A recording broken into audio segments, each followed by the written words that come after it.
declare his faithfulness together this morning.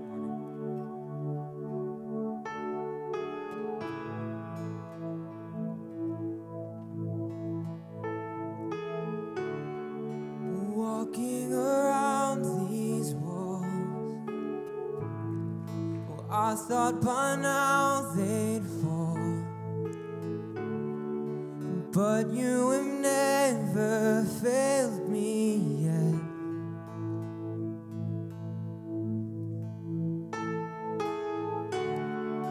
Waiting for change to come, knowing the battle's won, for you have never failed me yet. You promise.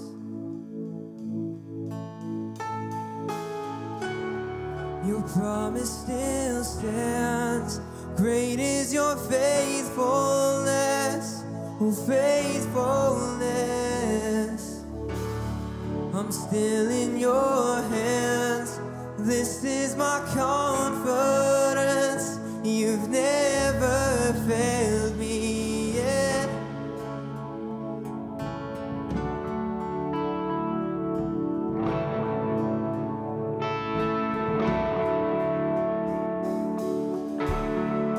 And I know the night won't last. Your word will come to pass. My heart will sing your praise again.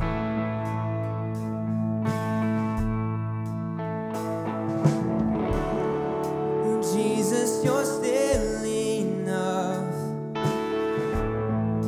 Keep us within your love. My heart will sing your praise again. Yes, it will. Your promise still stands.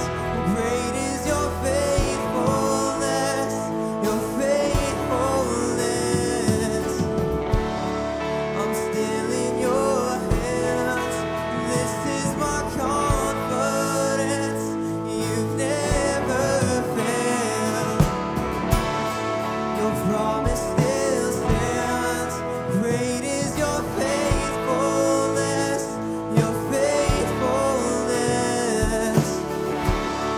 I'm still in your hands. This is my confidence. You've never failed me yet. Never failed us, Lord.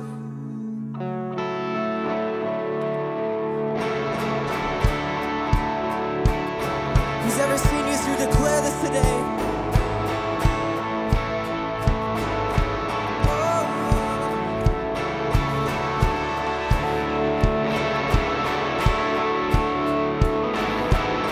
I've seen you move. I've seen you move. You move the mountains, and I believe I'll see you do it again. You made a way where there was no way, and I believe I'll see you do it again. I've seen you move the mountains, and I believe I'll see you do it again. You made a way where there was no way, and I believe I'll see you do it again. I'll see you do it again. Oh, come on, move.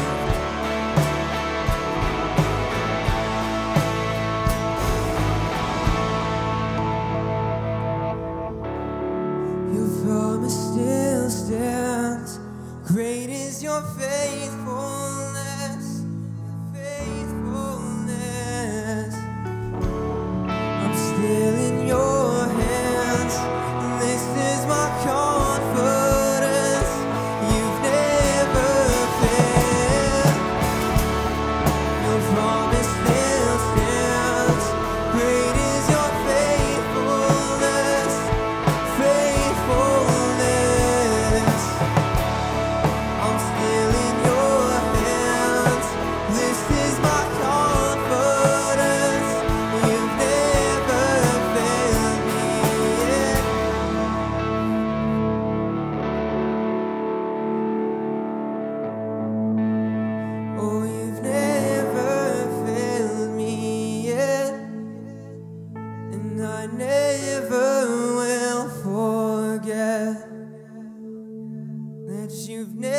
never failed me yet.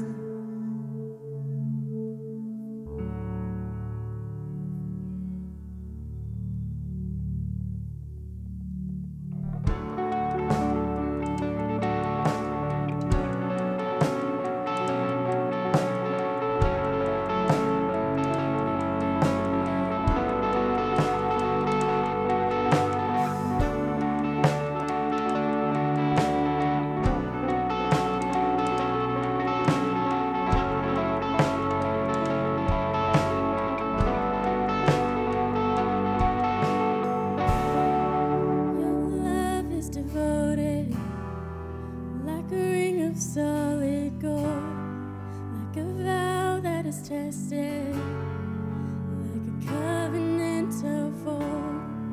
Your love is enduring through the winter rain and beyond the horizon, with mercy for today.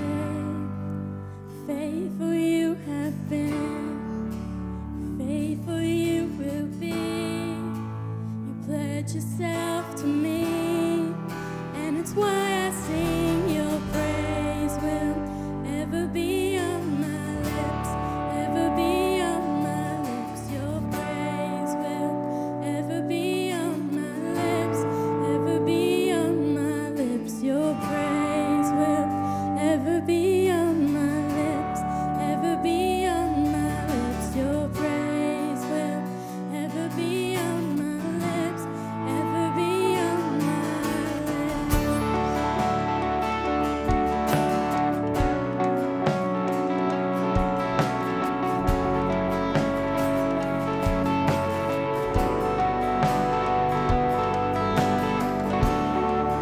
You father the orphan, your kindness makes us whole. You shoulder our weakness, and the strength becomes our own. You're making me like you, clothing me in white, bringing beauty from ashes. For you will have your bride, free of all her guilt, and rid of all her shame, known by her true name. And it's why I sing your praise.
for this time that you've brought us together so we can worship your name.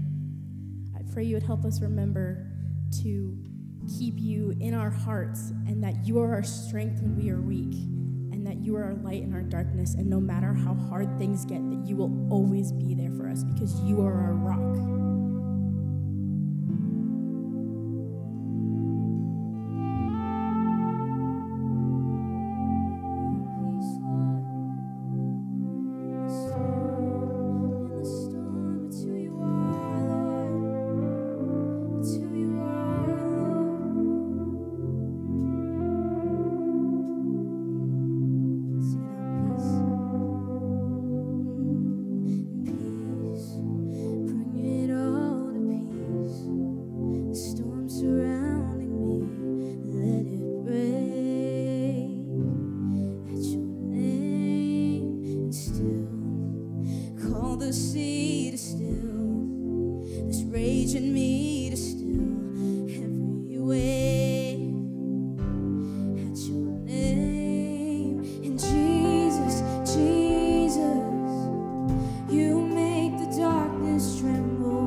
Your name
darkness tremble. Jesus, Jesus.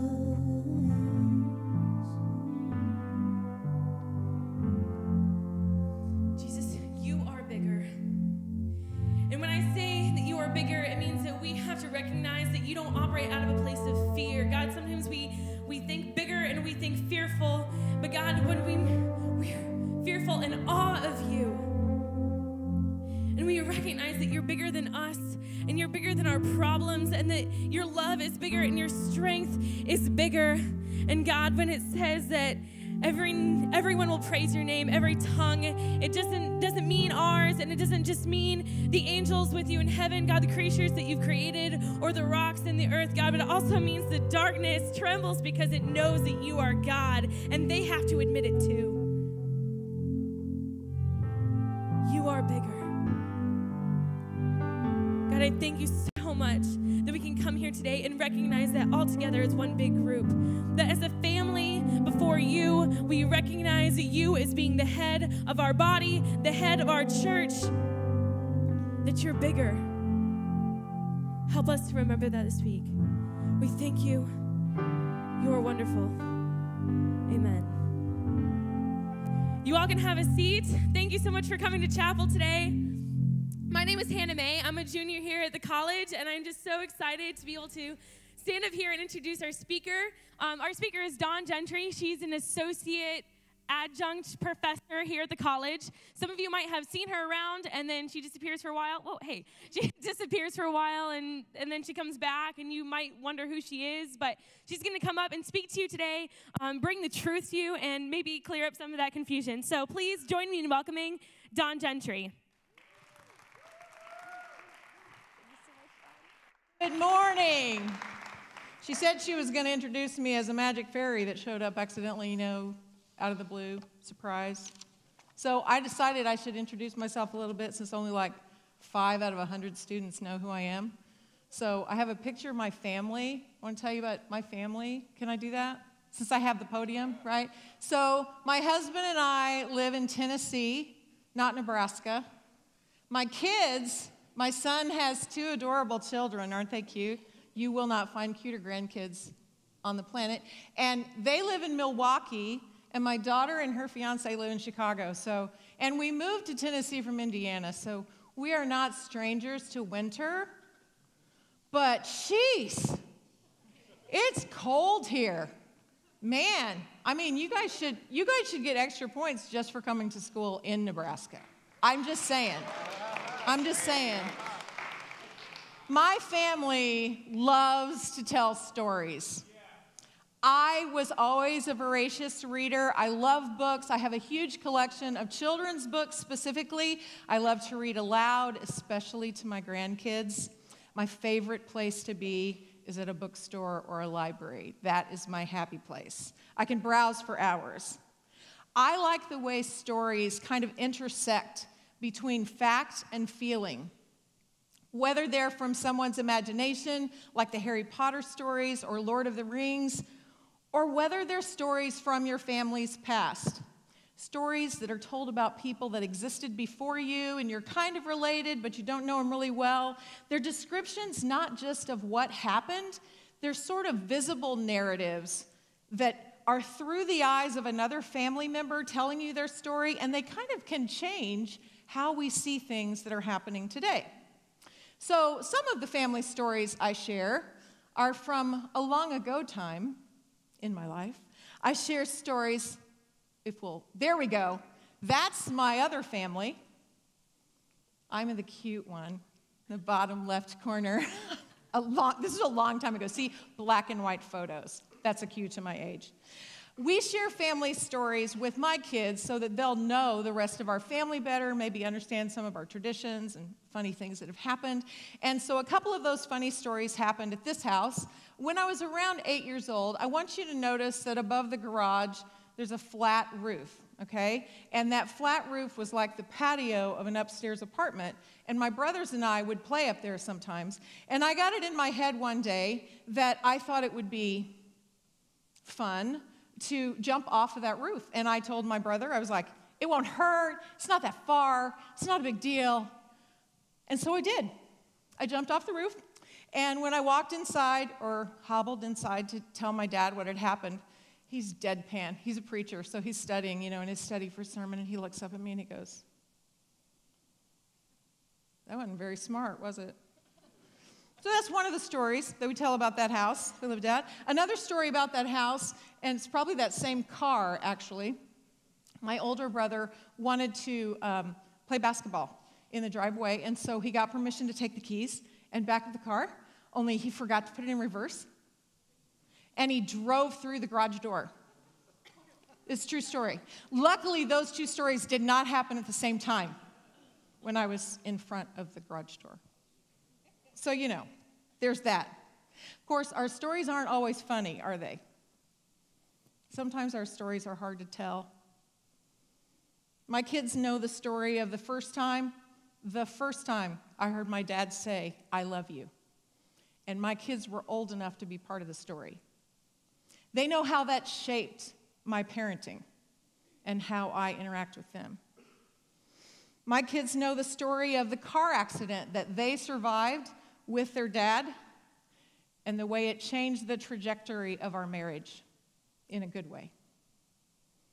They know the story of how we moved to Tennessee without jobs because we believed God was calling me to seminary.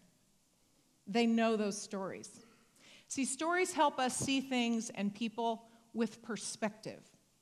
They help us appreciate challenges that they went through, and they help us understand kind of where they came from and what they believe. Stories help us make connections between past and present. And over the context of many years, stories can help us see God's hand at work, even if we didn't recognize God's hand at the time. Stories remind us of times when God showed up and made a way when we didn't think there was a way. And a story well told can envision a preferred future and give us hope that our smaller stories, even when we don't understand how, fit into a bigger story, a narrative that God is still writing. Maybe this is why God chose to preserve some of those stories, a written record of God's people through story in His Word. Of course, we know that Scripture also includes poetry and letters and law and prophecy, but all of that ties into as elements of a people's story. They're not just descriptions of what happened, but they're often told in context or in reflection of something that happens later, as in a reflection on what happened before and what it meant to those people of God. Why do we tell these stories? We tell these stories because we want other people to see the character of God. We want people to recognize God's provision and faithfulness. We want people to know God as one who saves and rescues. We want people to worship God as Redeemer and Provider. And we tell the stories to help us understand how the smaller stories fit into God's bigger story. So stories help us know the family of God. They help us see God's people in perspective. And they help us appreciate challenges that they went through and understand what they believe. While there are many small stories in the text, it's all part of one big story. So today I want to make sure we have some big picture context in which to frame the story about the plagues. Thank you, Mike, for that assignment, the plagues. It helps that today's chapel is part of a larger series on the book of Exodus, so some of the context is already familiar. In fact, I was able to be here last Friday, and I heard Dave Erickson speak on chapters 4 through 7.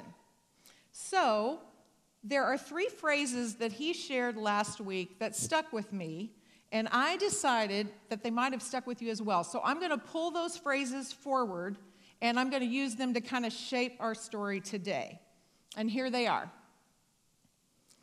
God's continuous work is in redemption and rescue. Rescue does not come easy. Deliverance is not cheap, and God's promise of redemption is the sound of hope in a dark place. So that's our shape for today's story. God's continuous work is in redemption and rescue. The story of the plagues is about how God sets in motion so that the Israelites can be set free. This is the preparation for him redeeming and releasing the Israelites. But the whole Exodus story is the pivotal story that God's people look back on through history as an example of God's deliverance and provision. We read references to the Exodus story throughout the Psalms. Both Jesus and Paul refer to the Exodus event in their teachings. But the Exodus is not the first nor the last time God works on behalf of God's people in order to rescue them from calamity. Consider these other stories. When the world is described as corrupt and full of violence, God delivers Noah's family from the flood and makes a promise to his descendants. When Abram moves across the country, God promises him descendants, land, and a great blessing for his family and nation. When she is abandoned in the wilderness with her son, God delivers Hagar and promises her son a great nation as well. And when Joseph is sold into slavery by his brothers, God delivers him by providing a job. He redeems him again when he is unfairly imprisoned. And finally, God rescues his entire family from starvation because of Joseph's position. So there's two things I want you to note about these four particular stories. First of all, they all happened before the days of Moses. So these are the stories of Moses' ancestors. These are the family stories they would have told around cooking fires and at bedtime. The Israelites would have all known these stories. They had heard these family stories since they were children. Had the stories not been told through the centuries, they might not have later been recorded into a written record for us. But the stories have something else in common. In each one of these stories, God is the hero. God is the one who acts. God delivers. God promises. God rescues. Now, as you've seen over the last several weeks of chapel, God's work of redemption continues through the story of Moses. Moses is saved when all the other Hebrew boys are murdered. Moses is rescued from the water as a baby, and he's raised in the king's palace. Though Moses' position prepared him for leadership, he had to relinquish his royal inheritance in order to respond to God's invitation to join him in the work of redemption. You see, God had a plan for this redemption even when the Israelites weren't quite sure it was going to happen. You might remember, at first, they were ecstatic with Moses' message. Exodus 4 tells us, when they heard that the Lord was concerned about them and had seen their misery, they bowed down and worshiped. But by the time chapter 6 comes around, the Israelites are in despair. They're discouraged because of all the hard labor. Remember, it gets harder before it gets easier. Once Moses gives Pharaoh his ultimatum, Pharaoh increases the pressure on the Israelites. So the Israelites couldn't even imagine deliverance anymore. They had given up. They were hopeless. Maybe, just maybe, they had stopped telling each other the family stories of God's past deliverance and provision, stories that could have helped them see how they were part of God's bigger story. So this is the backdrop for the story of the plagues. Now, while today's text encompasses more than 4 chapters, it's only a small story within the book of Exodus. But God's movement to rescue the Israelites from Egypt is all part of God's bigger story because God's continuous work is in redemption and rescue. So a question for you. How many of you learned the story of the plagues when you were in Sunday school or children's church as a kid? More than half. Maybe you saw a video clip from the Prince of Egypt. that ring a bell? Yeah? Okay. So back in the old days when I was in Sunday school, my teacher would have used a flannel graph. Anybody? There's a few of you out here that know what those are. Okay. So I decided for our review of the story of the plagues today, I was imagining Moses had an Instagram account. Can you go with me on that? Okay. So here's a review of today's smaller story, Exodus 7 to 11. So God establishes Moses' power before Pharaoh by turning his staff into a snake. That's how he proves Moses is his guy, right? Pharaoh is not impressed. He doesn't listen. God warns that the plagues are coming. And he says the reason he's sending the plagues is so that you, Pharaoh, will know that I am the Lord. So there you go. God, through Moses, says, let my people go. Pharaoh's heart is stubborn. He says, good, thank you. One of you remembered your Sunday school lesson. Pharaoh says no, and God turns all the water in the land to blood. Doesn't make a difference. Pharaoh's still stubborn. God, through Moses, says, let my people go so that they may worship me. Pharaoh's heart is stubborn. He says, and God covers the land with frogs. It's kind of hard to see, but that's what those are in the bottom. So an interesting aside. Up to this point, Pharaoh's magicians have duplicated all of Moses' signs. Now, I'm sure Pharaoh was really proud of himself, thinking he can match the Israelites' God in sorcery. So Pharaoh stubbornly digs in his heels in this cosmic contest between him and Israel's God. But the magicians are unable to remove said blood or frogs, so all they do is make a bad situation worse. And the plagues continue.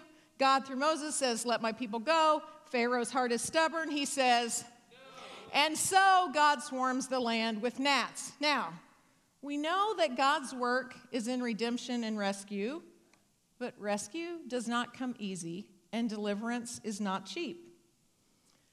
Up to this point in the narrative, please notice with me that there is no distinction between the Israelites and the Egyptians. It appears that on top of being forced to make bricks without straw, to add insult to injury, pain to discouragement, now the Israelites have suffered through these first 3 plagues along with the Egyptians. Thanks, Moses. Now that God's deliverance is imminent, we find out what it costs. Even the Israelites have a price to pay as God punishes the Egyptians. So the plagues continue. God, through Moses, says, let my people go. Oh, and by the way, from now on, the plagues are only going to be on the land of Egypt, so that you will know I am in this land. God sends a plague of flies, but only over Egypt. At this point, Pharaoh prays for relief, but his heart is still stubborn. He says, okay, go, but don't go very far. So the plagues continue. God, through Moses, says, let my people go. God sends pestilence on all the livestock in Egypt, and they die. At this point, Pharaoh investigates to find out whether or not any Israel livestock died, and they didn't. But his heart is still hard, and he still says, no. And the plagues continue. God tells Moses to throw handfuls of soot into the air in front of Pharaoh. Now, I found this interesting. The scattering of ashes was sometimes used as a magic ritual in Egypt to bring an end to pestilence. But this time, God causes the dust to become boils on all the Egyptians, both people and animals. You see, God is raising the stakes. It's not just an inconvenience anymore. It's not just attacking your livelihood. Your health is going to be affected. Then the text says, God hardened Pharaoh's heart, and he still says, no. Can I be completely honest? I wrestle with the idea that God hardened Pharaoh's heart. Entire dissertations are written on the theology of whether or not Pharaoh had a choice. Throughout today's text, sometimes Pharaoh is the one doing the hardening. Pharaoh stands his ground against this rival god. But in other instances, God does the hardening. Some commentators disagree on the meaning of the phrase. In fact, there are 3 different Hebrew words that are used as that phrase throughout the text. The strongest case I could find for translation is that Pharaoh's heart was strengthened or steadfast, just the idea that he was stubborn in his heart. The point of the story is not by whom or how it happened. The point is that the heart was hard and unyielding. God is always in control, but that doesn't lessen Pharaoh's responsibility. So remember, rescue does not come easy. Deliverance is not cheap. Pharaoh's response cost the Egyptians. Do you realize that some of the Egyptians are innocent bystanders to Pharaoh's stubbornness? You know, we're cheering on the God of Israel. We want the God of Israel to win this cosmic battle, but we have to acknowledge that this deliverance cost something. I don't know about you, but that also causes me some theological wrestling. Why did innocent people have to get hurt? Why did the plagues have to happen? What's their purpose? So this time, as the story continues, God expands the threat to help us understand the purpose behind the plagues. This is from chapter 9. This time, I will send the full force of my plagues against you and against your officials and your people, so that you may know there is no one like me in all the earth. For by now, I could have stretched out my hand and struck you and your people with a plague that would have wiped you off the earth. But I have raised you up, he's talking to Pharaoh, I have raised you up for this very purpose, that I might show you my power and that my name might be proclaimed in all the earth. Do you remember last week when Dave mentioned how in Exodus 5, Pharaoh says, "Who is the Lord? I don't know the Lord." So God responds, "You will know me. There is no other God like me, and you will see my power." So the plagues continue. Now, by the time Moses delivers this threat, some of the Egyptians are catching on. They wisely bring their slaves and livestock in for protection because God sends a hailstorm like no one has ever seen. Pharaoh prays for relief, but his heart is still stubborn, so God warns that the plagues will continue with locusts. And at this point, some of the Egyptians beg Pharaoh, "Egypt is ruined. Would you just let them leave already?" So then Pharaoh says, "Okay, go, but only your men." Also not acceptable. Both men and women are included in the worship. So God sends a plague of locusts. Whatever plants were spared during the hailstorm, now the locusts have eaten and the land is decimated. Pharaoh relents. He even confesses sin and prays for relief, but still his heart is stubborn, and he says, "Thank you." So the plagues continue. God causes darkness throughout the land of Egypt, says darkness that could be felt. Pharaoh relents. He says, "Okay, go, but only your people, not your livestock." But still his heart is stubborn, and he won't let them go. So the final plague comes. Death of the firstborn. Rescue does not come easy. Deliverance is not cheap.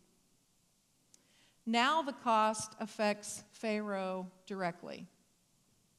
The 10th plague will take his son and heir. But it doesn't only cost Pharaoh. Every firstborn son in Egypt will die. Just sit with that for a minute. Innocent people will die in order for Israel to be spared. That is a really sad way for my section of this smaller story to end. So I'm going to give you a preview to some coming weeks. A reminder of the bigger story.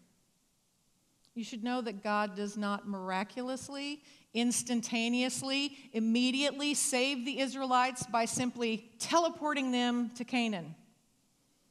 Deliverance requires obedience. They have to prepare for the Passover. They have to follow Moses. They have to walk through the Red Sea. And this is God's family story that has continued to be told for generations. As the Israelites worship through the Psalms, even while they live in captivity, they remind one another about God's deliverance from slavery and provision in the wilderness. Particularly in chapters 77 and 78, we read these phrases, "I will remember the deeds of the Lord. You are the God who performs miracles. With your mighty arm, you redeemed your people. Your path led through the sea. You led your people by the hand of Moses and Aaron. He did miracles in the sight of our ancestors in the land of Egypt. He divided the sea and led them through." The reason the Israelites continue to tell these stories shows up in Psalm 78. We will tell the next generation the praiseworthy deeds of the Lord, his power, and the wonders he has done. He decreed statutes for Jacob and established the law in Israel, which he commanded our ancestors to teach their children so the next generation would know them, that they would put their trust in God and would not forget his deeds, but would keep his commands. Now, first I'm going to point out this is a cherished verse to a children's minister because it reminds us the importance of teaching the next generation. So I'm just going to give a little shout out to those of you who are in Next Gen and children's ministry. But the second thing is to note that God's deliverance and provision is never just a free pass, kind of a get out of jail free card. From the time of God's covenant with Abram back in Genesis 15, God already knows that his descendants are going to be enslaved and mistreated and that he will deliver them. Did you ever notice that in Genesis 15? That God is already talking about when this Exodus event will happen. And God's promise to Abram includes a conditional provision. Abram's descendants will be blessed, but they are expected to be a blessing to others. And that's why God's promise of redemption is the sound of hope in a dark place. See, the Old Testament stories continue to be retold because of this promise of coming redemption, the whisper that something new is coming. We hear the sound of hope in the one who crushed the serpent's head in Genesis 3. We hear the sound of hope in the promise that all nations will be blessed through you and your descendants in Genesis 12 to Abraham and in Genesis 28 to Jacob. We hear the sound of hope in the preservation of women like Tamar and Rahab and Ruth, whose difficult, smaller stories are still going to show up in Jesus' genealogy as part of God's bigger story.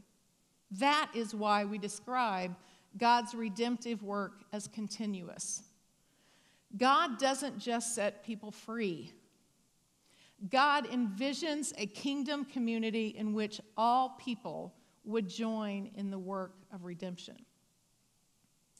We are rescued from the slavery of sin and death, but we are also saved for hope-inspiring kingdom work. There are no shortcuts to deliverance, and redemption is not cheap. It's going to cost you something. Some of you can't even imagine deliverance anymore. Maybe you've given up. Maybe you think that your slavery to sin or the weight of your doubt or frustration or challenges are beyond redemption. Maybe you've stopped listening to the stories of rescue. Maybe you need to be encouraged by someone else's story, like the great stories Sam tells Frodo about in Lord of the Rings. Full of darkness and danger they were. And sometimes you didn't want to know the end, because how could the end be happy? How could the world go back to the way it was when so much bad had happened? But in the end, it's only a passing thing, this shadow. Even darkness must pass. A new day will come. And when the sun shines, it will shine out all the clearer. Those were the stories that stayed with you. Folk in those stories had lots of chances of turning back, only they didn't. They kept going because they were holding on to something. They were holding on to hope. And some of you need to begin telling your stories. Tell the stories of when you tried and failed, but where God's grace still carried you through. Tell the stories of how you saw God work in your life. Give God praise for making His power shine through your weakness so that God's name is proclaimed. Be part of God's continuous work of redemption and rescue.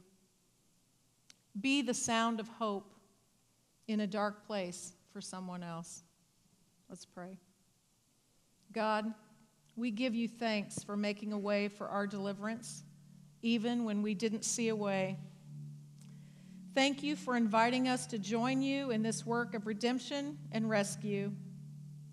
Help us lean into your strength and bravely share our stories with someone else who needs to hear the sound of hope in a dark place.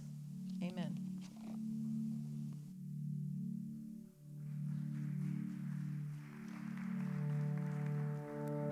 We invite you all to stand and continue worshiping with us this morning.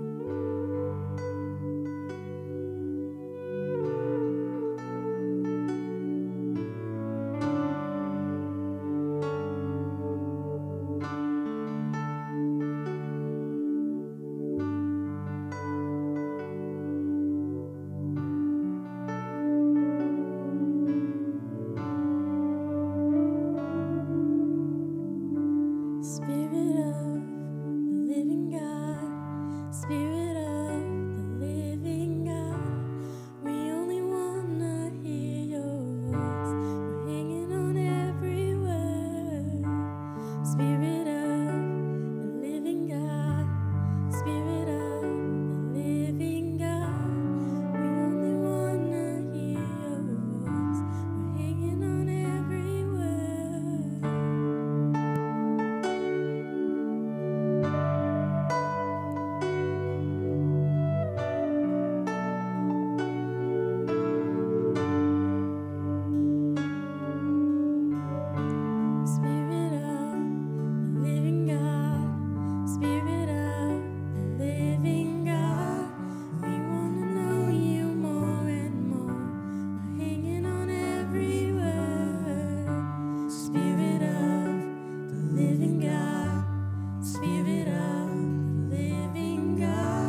rest of your day. And